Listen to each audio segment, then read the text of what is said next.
Oke, assalamualaikum warahmatullahi wabarakatuh. Nah, untuk kelas 11 IPS 1, 11 IPS 2, dan kelas 11 IPS 3, juga kelas 11 MIPA 1, 2, 3 ya. Jika di Google Meet kurang jelas pemaparan dari Ibu atau kalian lupa, Ibu akan jelaskan melalui video ini. Nah, di program linear di modul 2 ini akan membahas mengenai SPTLDP atau program linear, di mana pada program linear ini ada yang dinamakan dengan fungsi kendala, ada juga yang dinamakan fungsi tujuan atau fungsi objektif. Nah, kita lihat ya. Kita lihat di sini contoh soalnya. Nah ini. Nah, sekelompok tani transmigran mendapatkan 10 hektar tanah yang dapat ditanami padi, jagung, dan palawija lain. Karena keterbatasan sumber daya petani, harus menentukan berapa bagian yang harus ditanami padi dan berapa bagian yang harus ditanami jagung. Sebentar, Ibu zoom dulu. Nah, sedangkan palawija lainnya ternyata tidak menguntungkan. Nah, berarti di sini ada dua jenis tanaman ya, yaitu jagung dan padi. Nah, oke. Untuk suatu masa tanam, tenaga yang tersedia hanya 1.500 jam per orang. Juga terbatas, tak lebih dari 460 kg. Sedangkan air dan sumber daya lainnya cukup tersedia. Diketahui pula bahwa untuk menghasilkan 1 kuintal padi diperlukan 10 jam per orang. Terus dan 5 kg pupuk. Dan untuk 1 kintal jagung diperlukan 8 jam per orang dan 3 kg pupuk. Kondisi tanah memungkinkan menghasilkan 50 kuintal padi per hektar atau 20 kuintal jagung per hektar. Pendapatan petani dari 1 kintal padi adalah 40.000, sedangkan dari 1 kuintal jagung 30.000. Dan dianggap bahwa semua hasil tanamannya selalu habis terjual. Nah, dari soal cerita ini, dari soal cerita ini, nanti kita akan membuat model matematikanya, di mana terdapat fungsi kendala dan fungsi tujuan. Nah, kalau kita lihat dari soal cerita ini, fungsi kendala itu berarti sesuatu yang dibatasi, sesuatu yang tersedia. Misalnya ini ya, ini kan mau kerjanya nanam padi, jagung gitu ya. Ini sekelompok tani transmigran. Nah, yang menjadi kendalanya itu, di sini fungsi kendalanya itu ketersediaan tanah, ketersediaan bahan gitu ya. Di sini 10 hektar tanah. Nah, kita lihat di sini. Nah, ini ya, tanah, tenaga, pupuk, kan ini sumber ketersediaannya dalam cerita. Nah, ini disebut dengan fungsi kendalanya nih, karena dia ada batas sumbernya. Contoh di cerita itu kan tanahnya tidak lebih dari 10 hektar, karena para petani mendapatkannya hanya 10 hektar. Jadi si para petani itu tidak bisa menanam padi dan jagung melebihi batas tanah ini. Nah, ini disebut dengan fungsi kendala ya, artinya tidak boleh melebihi 10 hektar ini.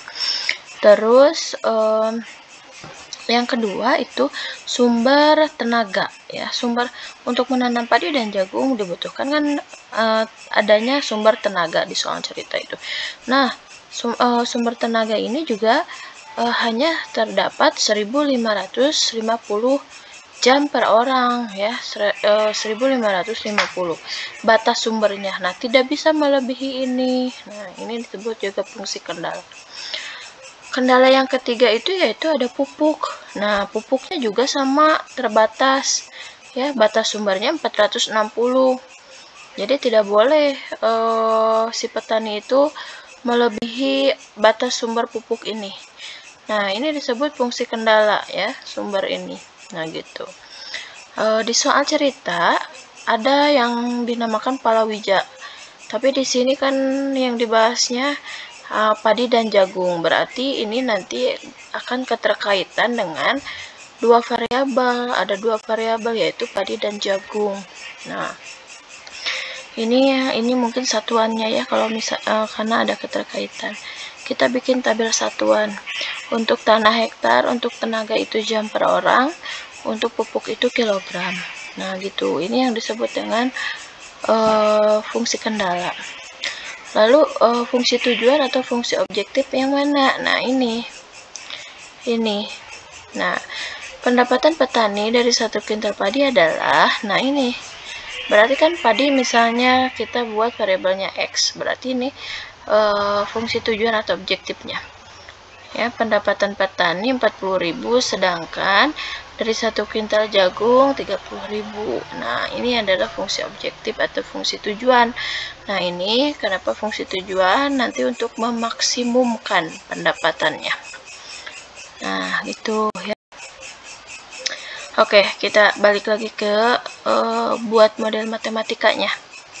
Untuk buat model matematikanya, tadi kita tahu dalam soal cerita itu ada sumber, ya, terus ada variabel yang akan nanti kita bahas. Dua variabel kan, ada padi dan jagung. Misalkan kita buat padi itu X, jagung itu Y. Nah ya, dua variabel. Terus batas sumber, ini nanti untuk pertidaksamaannya gitu ya. Karena batas sumber tanah itu kan 10 hektar, jadi tidak boleh melebihi 10 hektar. Nanti akan berkaitan dengan di tanda pertidaksamaannya. Nah, kita lihat tanah, sumber tanah untuk padi itu berapa? Kita cek. Nah, ini. Nah, ya. Oke. Nah, dari sini untuk tanah, nah ini 10 hektar tanah yang dapat ditanami padi, jagung, dan palawija. Kita lihat. Nah, ini untuk tanahnya, yaitu 10 hektar. Kita lihat untuk padi tanahnya berapa.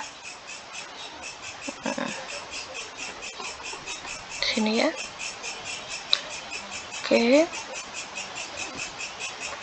Nah, tanahnya 0,02 untuk padi. Oke, untuk jagung 0,05. Silakan kalian bisa perhatikan di sini karena tabel sumber. Nah, ini orang. Terus nah ini kondisi tanah memungkinkan menghasilkan 10 kuintal padi per hektar atau 20 kuintal jagung per hektar. Nah, untuk tanahnya ya. Nah, ini 0,02, 0,02 dan 0,05. Nah, ini. Terus untuk tenaganya. Untuk tenaganya, tenaga yang tersedianya 1550. Ini juga tak lebih dari 460.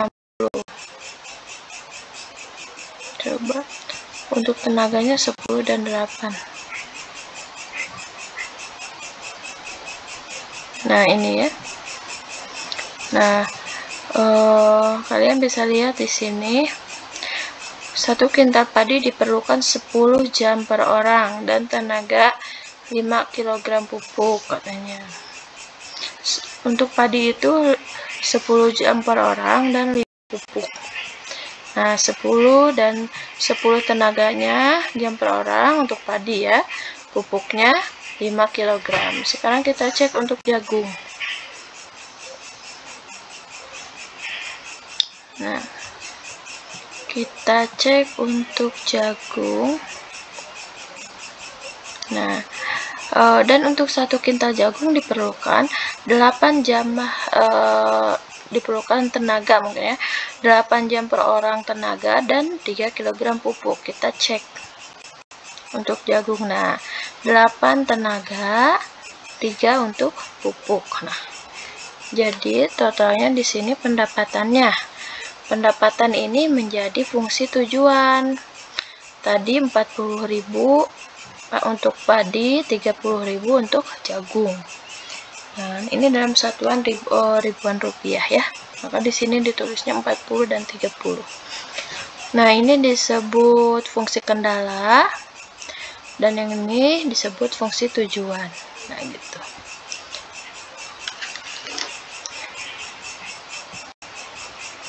Nah, ini kita bisa buat langsung model matematikanya.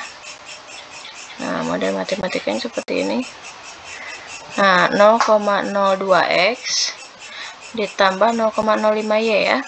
Nah, 0,02x, x itu padi, ditambah 0,05y.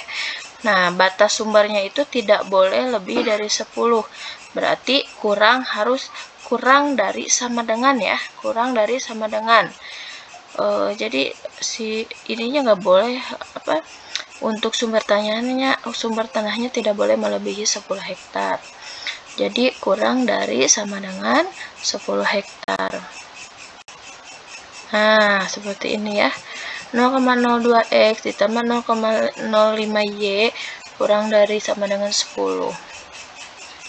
Terus ini juga 10x ditambah 8y kurang dari sama dengan 1550. Nah, di sini. Nah, ini 10x 8y kurang dari sama dengan 1550. Karena tenaganya itu tidak boleh melebihi 1550 ya dalam satuan jam per orang. Oke, pertidaksamaan yang ketiga. Berarti 5x ditambah 3y kurang dari sama dengan 460. Kita cek. Nah, oke ya, benar ya. Nah, ini bisa disederhanakan lagi. Kalau sampai di sini juga kalian udah benar sih. Cuman untuk memudahkan ini ya, biar tidak desimal, kita sederhanakan.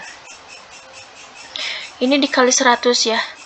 Ini dikali 100, ini kali 100, ini kali 100. Sehingga 0,02 kali 100 kan jadi 2. 0,05 dikali 100 kan jadi 5. Berarti ini berubah. 2x ditambah 5y kurang dari sama dengan 1000. Yang ini tetap ya, karena dia udah bukan desimal, jadi kita tetap mudah gitu ya. Ini juga, nah ini juga tetap. Nah, ini kendala lahan ya, yang ini pertidaksamaan dengan kendala lahan. Lalu ini pertidaksamaan dengan kendala tenaga, ini pertidaksamaan dengan kendala pupuk. Nah, lalu di sini juga kita bisa menambahkan pertidaksamaannya itu x lebih dari sama dengan 0, y lebih dari sama dengan 0. Karena luas tanah lahan atau banyaknya waktu dan banyaknya pupuk tidak mungkin negatif ya. Jadi ini selalu lebih dari sama dengan 0. Oke. Itu ya pengertian untuk fungsi kendala dan fungsi tujuan atau fungsi objektif serta model matematikanya. Assalamualaikum warahmatullahi wabarakatuh.